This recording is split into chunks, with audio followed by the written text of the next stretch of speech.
by the way, I want to say congratulations on it's, these things are difficult. It's very easy to, take shots at someone who's out there in the square trying to do a thing. And so, I admire your courage in putting yourself out there. I just want to say that. But, part of your rationalization is like Biden is going to lose. But Trump's got a lot of stuff going on here, too. So how do you look at the legal landscape that is facing him? Do you think that he's in big trouble from a legal perspective? And how does that tie into his political chances? Yeah. So let's break that out. So first of all, thank you for the kind words. I appreciate it. And yes, a lot of people are like, "Oh, you can't win." Oh, really? Oh, you geniuses just figured out that it might be a long shot. Okay. Yes, I'm perfectly aware that it's a long shot.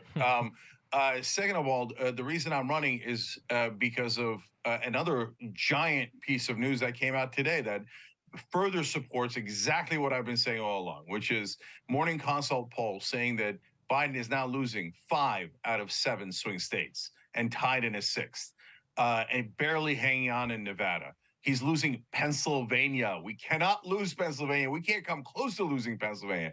He's down by 10 points to independence. What I'm trying to do, guys, is snap the country out of the trance that it's in. That as if a guy who's down 24 points on the economy can win. It's never happened.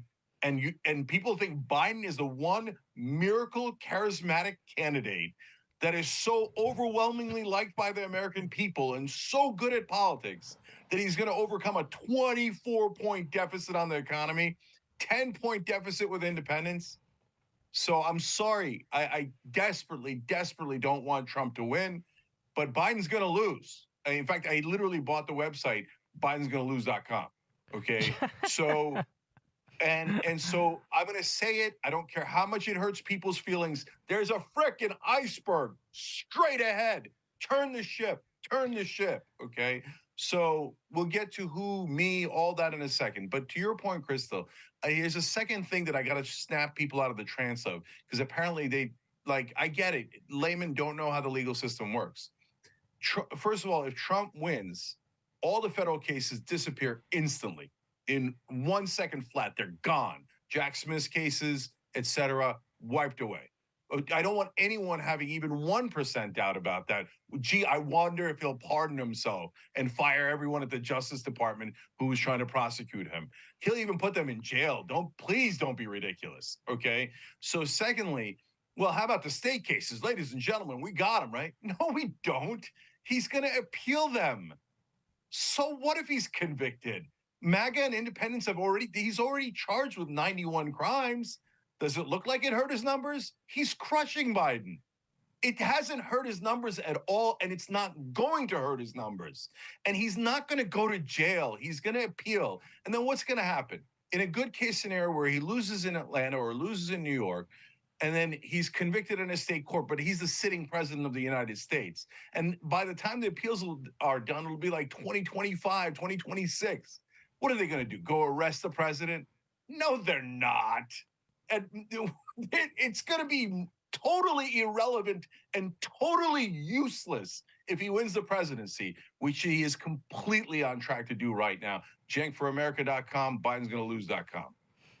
So, I mean, I'm sympathetic to the idea. I'm sympathetic to the argument of like, look, as you like to call him, Biden's a wounded antelope, right? Like he's not doing well. I honestly think just the face value reasons, like, he's really old and he kind of stumbles and bumbles his way through sentences. And so just like optic stuff alone, I'm sympathetic to the argument. But I do want to provide the counter argument and get your response. So I looked at the Real Clear Politics average of the polls last night, and they actually have Biden and Trump dead tied at 44.3% nationally. And according to 538, Biden is underwater with his approval rating 14 points, and Trump is underwater 15 points. So I think it's fair to say dead tied on that front. You already brought up the 91 criminal charges against Trump. Obviously, you don't think that's... Okay, you don't think it's going to impact him that much. I disagree on that. But, like, even this notion, there's no way he can win. I mean, I remember very vividly during the midterms, everybody around me was telling me red wave, red wave, red wave. And I was like, I don't know about that. I'm kind of agnostic. And it turned out I was right. It wasn't a red wave. It was a red trickle. And then you also have these recent special elections. There were 38 special elections recently, and Dems are outperforming the polls by an average of 10 points. So the fact that you have all that stuff, plus I think Roe versus Wade really changed the political dynamic in the country. And then you also have the Republicans are in disarray. And, you know, the election denialism is also, I think, hurting them massively. It does appear to be a bridge too far for many independents and many moderate voters when you have one of the two major parties totally denying the 2020 election. All of Trump's hand-picked political candidates like Carrie Lake and Doug Mastriano and Blake Masters, these are all people who shit the bed and got blown out the worst. It was actually the more standard old-school Republicans like Kemp who did a better job in the last election. And so I think that Trump has a stench on him to normie America, where even though the points you make are valid about how weak Biden is, I look at Trump as equally as weak, if not potentially more weak, because the 91 criminal charges. Yeah. So, Kyle, let me address all those. I get them. I understand that they're interesting and fair points. So let me knock them down one by one from my perspective. So, number one, is Trump a popular candidate overall in the country? No. He 55% of this country pretty much despises him. So how did Hillary Clinton lose to him? How did Joe Biden only beat him in the Electoral College by 44,000 votes? Like, people forget how razor thin the margin was in the Electoral College, right? And so why is it that the Democrats are doing terrible against a super unpopular candidate? That's because they keep offering the American people something that they definitively do not want, and they have now vomited out several times. And the Democrats say, I don't care. I'm going to try to shove it right back in your mouth. They don't want the establishment. They despise the establishment. Every poll says we hate politicians. We hate the media. We hate everyone in D.C. So, and the Democrats go, oh, so you'd like the most establishment politician of our lifetime, Hillary Clinton. Oh, you don't want her? How about we pick someone almost as establishment as her, Joe Biden? And they're like, how clear do we have to be? So here's the most important analogy.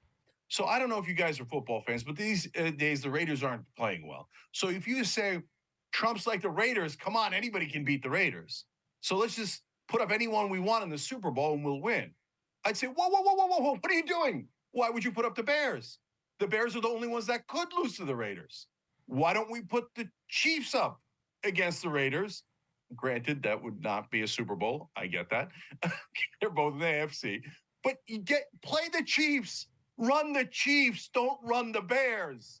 Why are you picking the worst candidate when you could pick a perfectly great candidate? So now, let's put me aside for a second. We can come back to me, because give me the mic and I will run all of these guys out of town.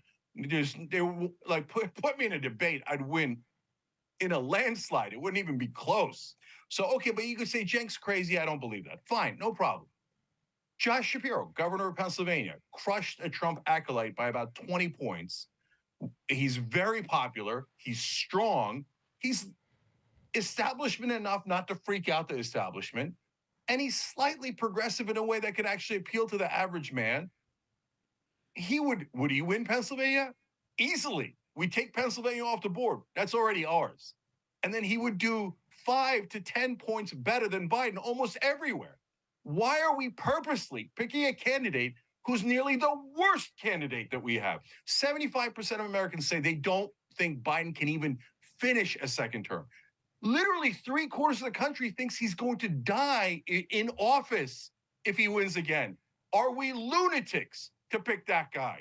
To give you a context of the Real Clear Politics polls, Kyle. So recently Biden was down by a point. He's inched back to a tie, to your point, right? But remember, the Democratic candidate, no matter who it is, has to win the popular vote by 5 points. Hillary Clinton won the popular vote by 3 million and got crushed in the Electoral College. Joe Biden won the popular vote by 7 million, 4.5 points, and barely eked out a victory. We need 5 points to be relatively safe that a fascist is not going to take over the country.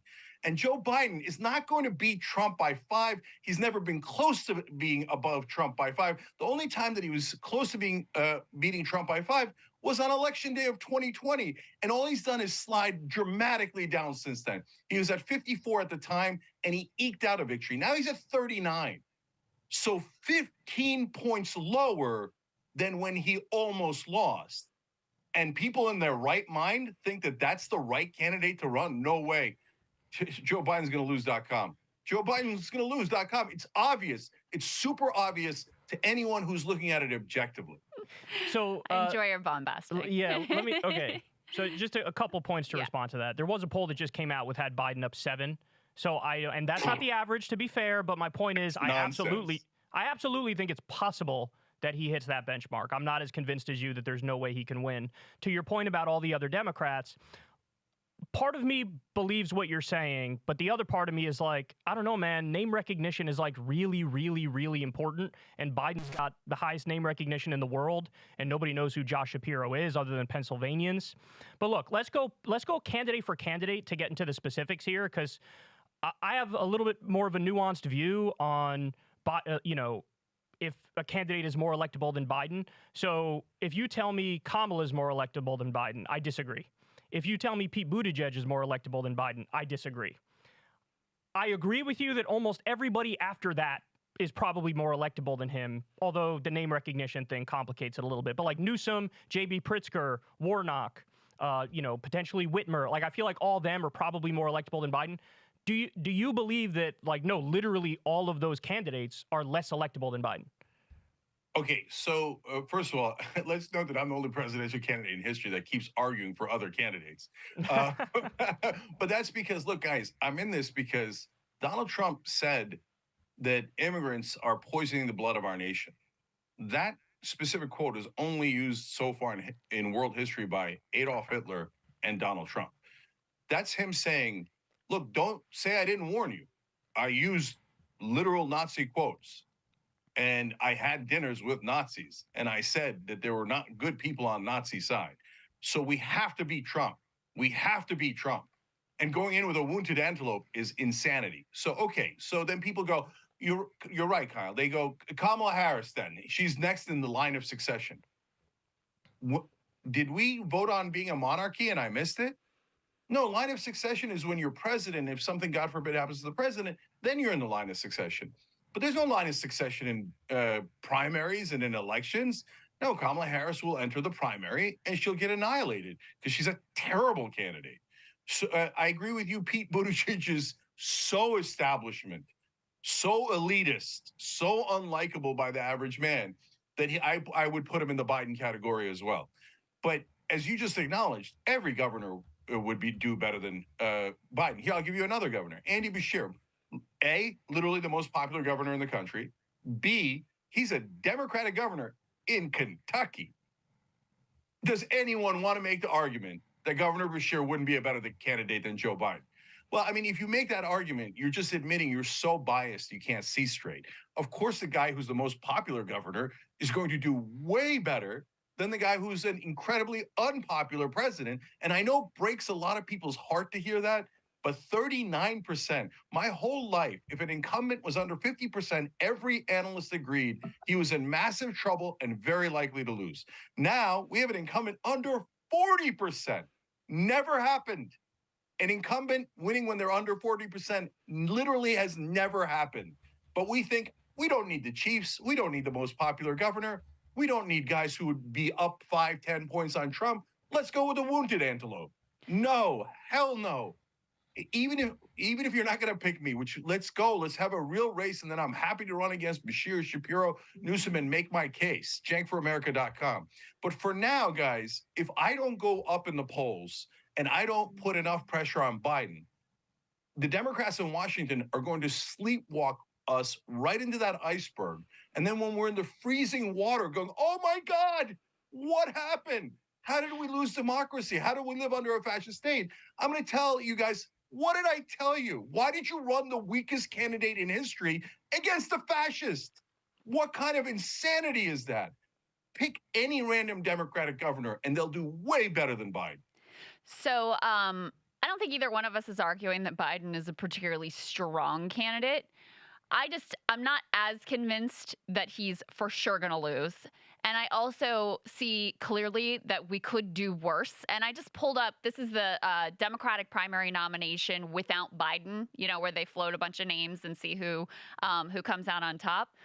Kamala Harris, 29% is number one. Number two is Hillary Clinton, and number three is Pete Buttigieg. I think all three of those are way worse than Biden in every respect, both from a policy perspective, but also from an electability perspective.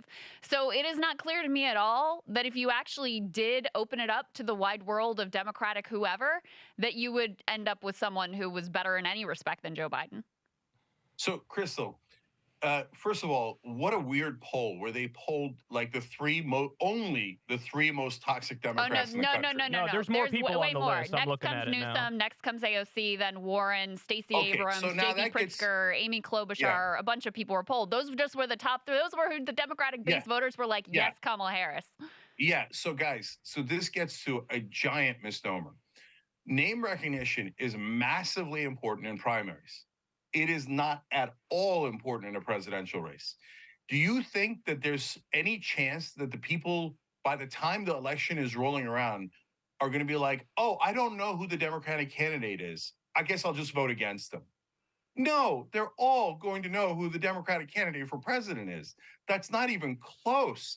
Did they know who Michael Dukakis was when he started running for president? No, nobody knew. By the time the election rolled around, everyone knew who Michael Dukakis was, and they knew what their choices were. Now, that didn't turn out well because, again, we picked a super weak candidate. Democrats love to pick weak candidates. The perfect candidate would have been Fetterman pre-stroke. Give me somebody strong, somebody populist, somebody progressive, somebody that's actually fighting for the average man, and we'll crush the Republicans. Fetterman crushed the Republicans post-stroke. At the time, he couldn't even speak. He went to a debate and couldn't speak, and he still beat the Republicans in Pennsylvania, where Joe Biden is losing today. So if you say, hey, Cenk, your name recognition isn't high enough to win a primary, I say, look, that's a fair argument against me in particular. But if you say, oh, not enough people know Andy Beshear, and by the time that he is the Democratic candidate and an election rolls around, they're going to be like, oh, who is that? I don't know who he is. I guess I'll vote for Trump.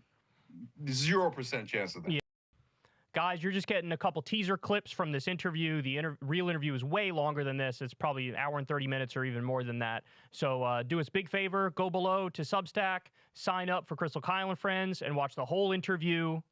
And you could even sign up for free and get the audio podcast version a day later on Saturday. But if you want to watch it on Friday, sign up below, Substack. Thank you all.